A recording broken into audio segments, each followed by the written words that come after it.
So Tony, thank you very much for recording this tune with me today. Really appreciate it. I called it the player coach because, I got a lot of fantastic instruction here at University of North Texas. Really helped me reach a point where I could make trombone a career. But something that's always stuck with me is when I was taking lessons with you, there was a point in my playing where I really needed to just hear somebody play a certain thing and try to model it. And that really helped me get over a hump. So I called it the player coach for you, Tony. Do you want to talk a little bit about your educational approach when you're teaching trombone? Absolutely. Well, let me be very clear about something. I'm still figuring out my educational approach. And I'm sure that I'll be figuring it out till the day I retire. But my experience is very similar to yours in that what really helped to shape me and guide me was to have teachers who could demonstrate what they wanted me to do.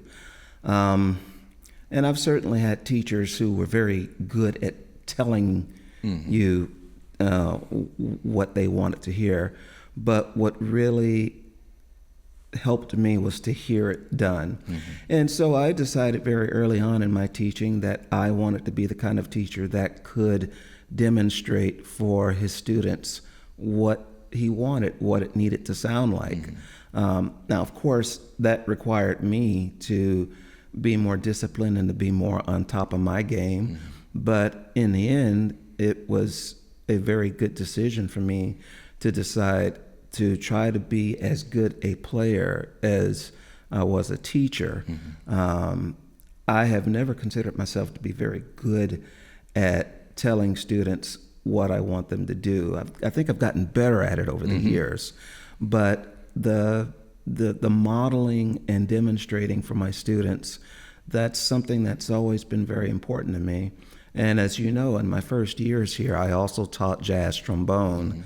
And before I got here, there had not really been a jazz trombone instructor. And so I felt that a key component of my teaching of jazz trombone had to be playing, because there were plenty of people on the faculty who could tell students what they needed to work on, but there really wasn't anyone who could show students on the trombone what they needed to sound like. So that's just always been a very integral part of my playing, my teaching rather, is being able to play for students. And you, among my best students, always tried so very hard to recreate what and reproduce what it was that I was trying to show you. And you have a career today. And I'm really proud of the fact that you have built a niche for yourself and you're working and you're paying your bills on the trombone. Yeah. I think it's a beautiful thing. Yeah. Well, I thought you could do it, and you're doing it. And when I have students like you who are out there doing it and surviving and living good lives with the trombone being the center of it, it makes me feel really good. Oh, that's fantastic. So Tony, I just want to tell you one of my fondest memories is, and this would in my mind happened a lot during our lessons. It's inspiring for me. Is you'd be hanging out there, sitting in the chair, listening to me work on something that was really tough for me, like third movement of the bourgeois when I'm just trying to get my triple tongue together for the first time, And you'd say, "Hold on, let me play this for you, and we'll just see what you think." And then from memory, you just tear it up. You just play it so well, and very relaxed. And you put your horn down, and the next thing you'd say would be something like, "Well, you'll do it better." And that always just struck me as inside my mind. I was like, I'm definitely not going to do it better right now. Well, let me tell you where I was coming from with that. And that's one of the reasons why I have a career is because I had teachers who believed in me and who encouraged me. And just the simple fact that they believed that I could do it, that made all the difference in the world, because as a student, I didn't always believe that I could do it. Yeah. But I always felt that, well, if my teacher thinks that I can do it, then I guess I better figure out how to do it. Yeah. And so that's what that was all about. I wasn't trying to blow smoke up your skirt or anything, but I have always felt that a component of being a good teacher is encouraging your students and getting them to believe that they could do what it is that they need to do. And it sounds kind of cheesy, but I think it's very important that even when students are struggling, we as teachers need to try to build them up if we can. And now, I like to believe that I was also a very honest teacher, but I've always felt that a teacher could be very honest and very encouraging and constructive at the same time. And that's what I've always tried to do. And so when there would be those moments when I would say that you could do it or you could do it better than me, that wasn't just me saying stuff.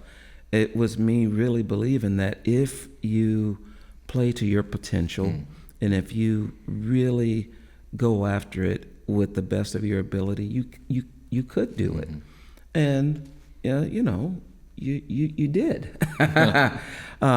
So that's what that was all about. I just think I had teachers that believed in me and encouraged me and set very high expectations for me. Yeah. And that's what I always tried to do for my students. I still try to do for my students. So, Tony, I'm not sure if you're aware of this, but when you sent me up to University of Minnesota, I hadn't heard about that program before, but you had, Professor Ashworth in mind for me. And there were several things about that. Of course, studying with Tom was amazing for me. It was the same type of thing where I had a teacher that could play and demonstrate as well as tell me, some different things. He would, I don't know if you remember this, but he would really mark up the score with every detail. It was very detail-oriented, which I think was a good practice for me at the time. But there was another element of it, too, which was there was a student there, Victor Bronco, that was coming down at the same time I was going up there. And we kind of swapped some, information and gigs, and it really helped me get my foot in the door to what is basically become a full-time career in music up there.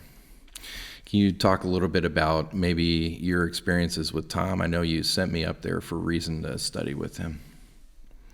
Well, one of the reasons why I sent you up there is because I knew that you had a desire to be a versatile trombonist, not just a straight up classical trombonist, but when you were here, you played in the lab band and you were gigging and playing all types of music and genres. And one of the reasons why I went to study with Tom was because I wanted to study with someone who could essentially do everything.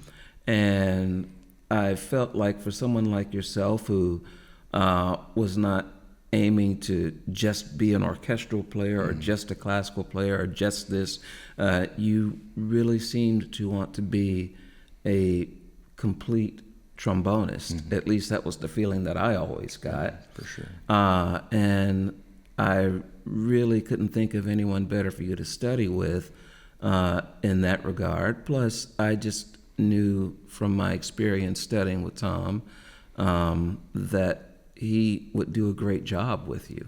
And I'll be honest with you too, one of the things that I think all of us who teach trombone at the university level feel an obligation to do is if we can send our best students to our teachers. It's a way of showing appreciation, of showing of showing thanks. You know what I mean? And so I wanted to help Tom keep doing what he was doing with my students, you know. Yeah. I've always believed that one of the greatest ways that you can show your teacher respect, if you're a college teacher yourself, is to send that person your students. Sure. And so that's what that was all about. And so that's and I don't send just anybody to Tom. Sure. Yeah. Right. You know, I'm not going to send anybody to Tom who I think is not going to work, who I think is going to waste his time. Yeah. And so I knew based on your work with me that you were going to give it 150% with Tom.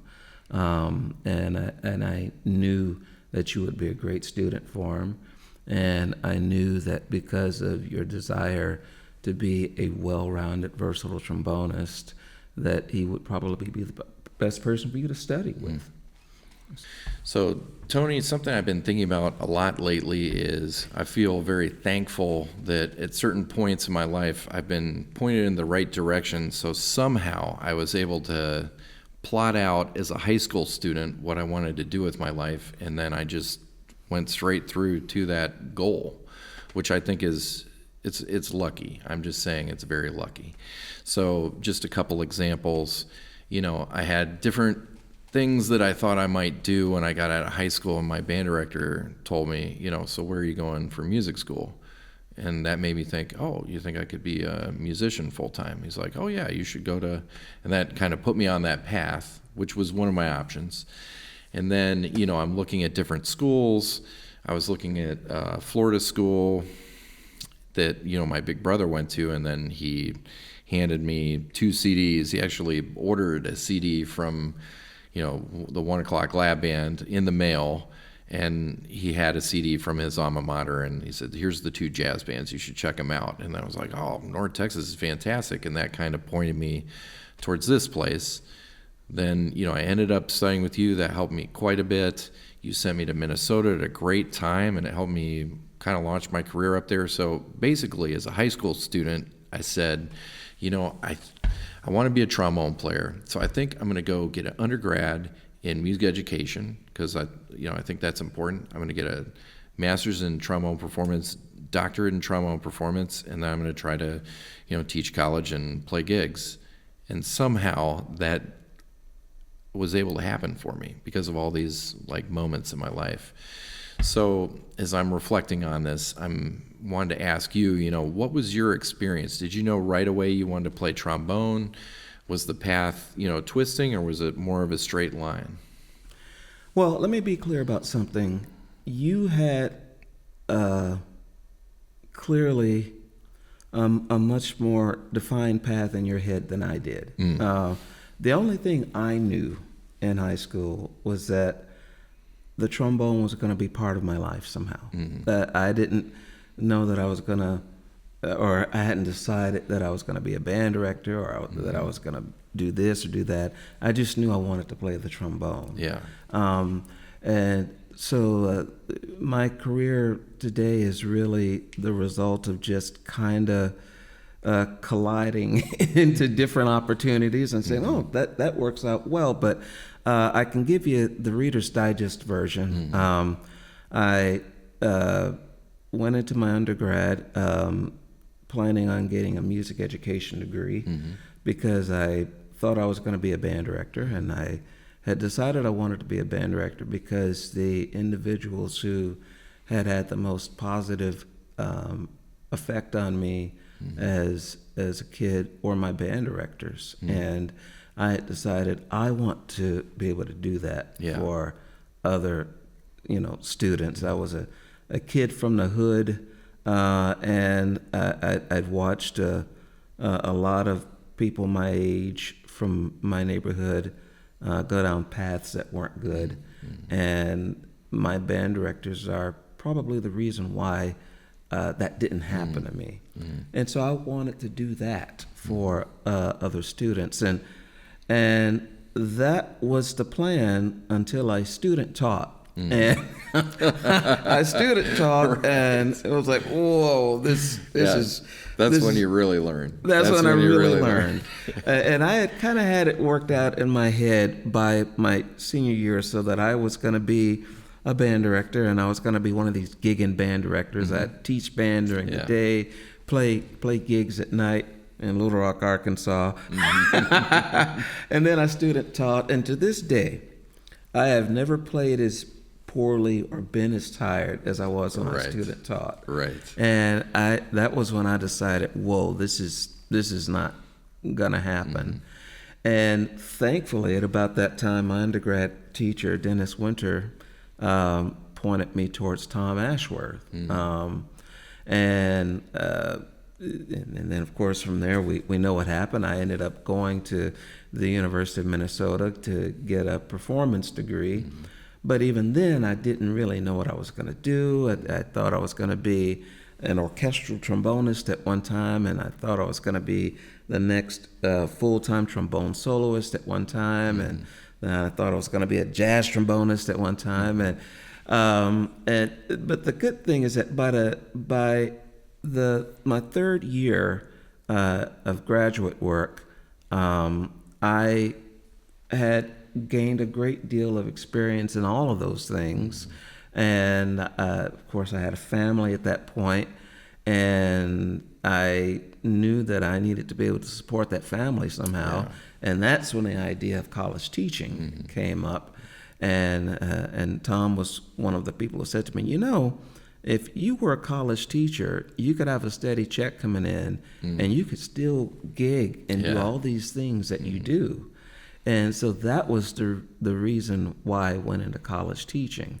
So I didn't know that I was going to pursue the college teaching path until basically the year before I got my first teaching job. But it's okay that it worked out that way, because up to that point, whatever paths presented themselves, I just kind of blindly went down those paths and just went for it. And by the time I finished my schooling, I had gotten about as well-rounded an education as I could have hoped to have gotten. So I guess that goes back to my idea of just not saying no, because you never know what you're gonna learn and what you're gonna get out of it.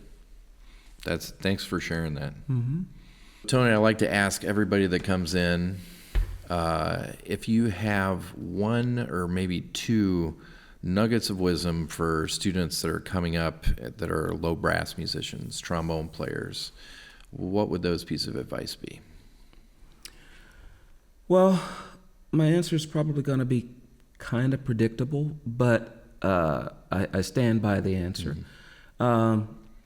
First of all, is just practice. Practice. That is the biggest weakness that I find with incoming students these days. It's not just simply a lack of quantity of practice, it's a lack of quality of practice. They come in not knowing how to practice, and we learn how to practice by practicing. And there are more good trombone players out there today than there have ever been. And if a student is a budding young trombonist who actually thinks that they want to have a career involving the trombone someday, they need to work their butts off. And however hard they think they need to work harder than that. So that's one piece of advice, is just put in the work, put in the time. Another piece of advice that I have is don't say no. When you have an opportunity to have a musical experience that is gonna be new to you, that's gonna stretch you creatively a little bit, maybe that's just a little bit beyond your comfort zone, do it anyway. Because you might love it. You might fall in love with it. You might be good at it. You might discover that you have a talent for it. And that's one of the things that I'm so grateful for in my own experience, is that I was just such a big trombone nerd that it didn't matter what the style of music was. I just wanted to play the trombone. Yeah. And so if it was solo or orchestral or band or classical or jazz or salsa or whatever it was, if it involved a trombone, I wanted to do it. Yeah. And I definitely should not have been in every situation that I was in. Right. Right. But the only way we learn and have positive, instructive musical experiences is to put it out there and learn something in the process, and maybe fall on your face. Yeah. But get back up and try it again. So those are the two biggest pieces of advice that I have. Is put in the work and find and take advantage of the opportunities to play your instrument in as many settings as you can get away with. Now, of course, there are other pieces of advice that I can say, like listening, Sure. and go out and hear good live music, et cetera, et cetera. But those two pieces of advice are the ones that I think did the most for me, was just really practicing as much as I could, and playing my instrument as much as I could in as many different ways as I could. Yeah. Great words, Tony. All right, so I like to ask all of my guests, if they have anything that they're excited about that they're doing right now. And I know you have a sabbatical coming up, so have you picked a topic or?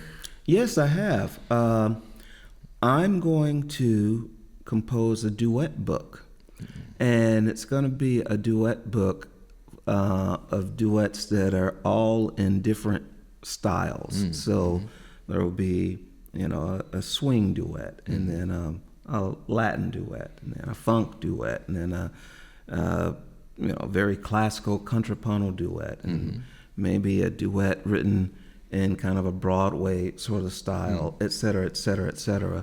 I'm writing this book because there really are very, very, very few duet books out there for trombone that are stylistically very broad and varied. In fact, I can only think of one, and I can't even think of the name of the guy who wrote the book. He's a West Coast composer. But I think it would be a great book for helping students develop greater versatility.